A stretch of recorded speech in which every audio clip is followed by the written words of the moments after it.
Big deviance is all catching hell in 2024. It's up for all of them. It don't matter if you Diddy or whoever you is, TG Jakes, any of them. All lies will be exposed. That's all.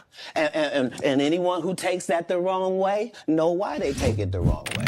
Alright, what's going on, everybody? Welcome back to another video here on the channel. Hope you're well. And today we're going to be revisiting a topic that we haven't talked about in about 3 months, and that is P. Diddy, the diddler, if you will. Now, 3 months ago when we were talking about this guy last time, we were pretty much going over his apology. And by the way, he wasn't apologizing for everything that he's been accused of, because if you guys need me to jog your memory about everything, this guy was apologizing for what he did to Cassie Ventura back in 2016. Now, what he did was absolutely disgusting, and we saw the tape. And if whoever's watching this hadn't seen the tapes already, what Diddy essentially did was beat the ever-living shit out of his girlfriend. I'd find it very hard to believe that any of his old fans watching that at the time didn't see that as their sign to kind of get the hell out of there and stop supporting this guy. Anyways, if you haven't heard the news in the past couple of hours, it just broke that he was arrested in Manhattan. And I'm not gonna lie, man, for someone who thinks that they're so above the law, for that person to be caught within like 3 months of his houses being raided or him reportedly fleeing the country, it seems like a pretty short amount of time, I'm not gonna lie. And I think we all know by now that he had it coming, dude. If you even take a look at some of the lawsuits that are filed against this guy, either from Cassie or from Lil Rod, I think his name is, and particularly that one, most of the stuff in there is absolutely disgusting. We'll actually get into that after we read the article in a second, but I'm telling you, if you go ahead and look through some of the stuff in that lawsuit, and if you pay attention to what other people in the rap game have been saying for a while now, you'll start to understand that, you know, Diddy isn't just an isolated incident. He could be one out of a dozen cases that we have on the East Coast alone.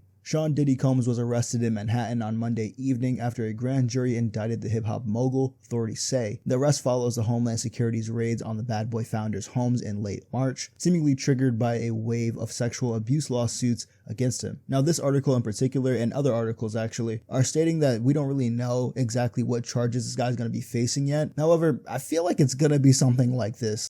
Theft, fraud, DUI, breaking and entering, solicitation, armed robbery, shoplifting, aggravated assault on a police officer. You know, but what really makes me laugh is the amount of denial that Sean Diddy Combs' lawyer is actually putting up right now. And you know, as his lawyer, you know damn well he's seen all the evidence, you know damn well he's seen all of the lawsuits and everything that's being held against this guy, and you know damn well he knows he did it. However, this is what he's saying right here. The lawyer says that he's disappointed by the SDNY's decision to pursue what he called an unjust prosecution.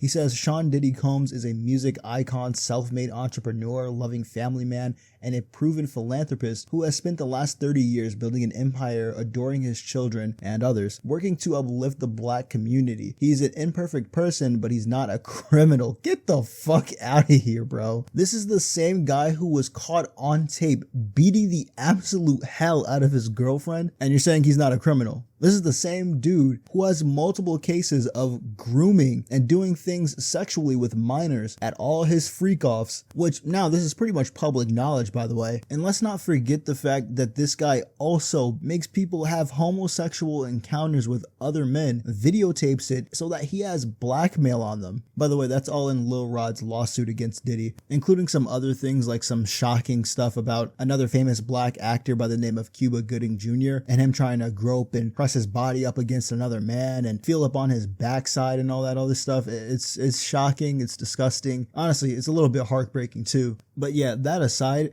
this is the guy who you're talking about is not a criminal, quote unquote. Yeah, and the stuff that I just listed isn't even a quarter of the stuff that's being alleged against this guy. And that's your loving family man that has been trying to take care of the black community, right? Honestly, Diddy set us back. All right, him and a couple of other people, all right, but he set us back with this one. But like I was saying before, with the whole Lil Rod lawsuit, that whole thing about Diddy blackmailing people with homosexual videos of them that they, I guess, didn't know were being recorded, so he just leveraged it against them. Apparently, that's like an actual trend in the music industry, man. And you know, for a while, it was like a long kept secret that you weren't even supposed to talk about, or else the same shit was gonna happen to you. or worse. But where I first heard about it was about this clip a couple of years ago. A couple of dudes were talking about it in a barbershop on a podcast, and you know, when the guy said it, it was one guy that was speaking out about it. Everybody in the room just got dead silent and started looking at this dude so serious. I think even one of the guys told him, like, they signaled to him to cut that shit out, man, because you're not supposed to be talking about it. But look, man, I said it before and I'll say it again. It just goes to show you that this world is evil, all right? Now, I'm not gonna lie, okay? I've been having some fun with this situation myself. I've made Diddy jokes a lot of Diddy jokes in the past, because who hasn't, right? I mean, this stuff is still somewhat funny, I guess. Not like the stuff about the abuse or whatever. I'm talking about like the diddling and stuff like it's a joke, okay? But like I was saying before, once you start to look into it, it starts to get way more gruesome than you even thought. Another thing that kind of made me think that this whole thing was just a matter of time was me seeing a video on Twitter a couple of days ago of Diddy walking around Miami Beach in broad daylight talking to fans like this was some meet and greet.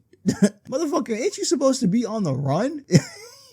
you fled the country and came back? I don't know. I understand, like, you know, in some cases you can't stay in other countries for more than 3 months, right? It's like a 90-day visa or something like that. I don't know if that applies to Diddy, but maybe that's what happened and that's why he had to come back, all right? Because in my opinion, I don't see a reason why he had to come back or should have came back. Everybody has found out so much more about this dude in the last 3 months than they probably ever wanted to. But it's a good thing because it kind of just exposes the monster that this dude actually is. I tell you what though, I mean, he looked like a wild animal in that damn video.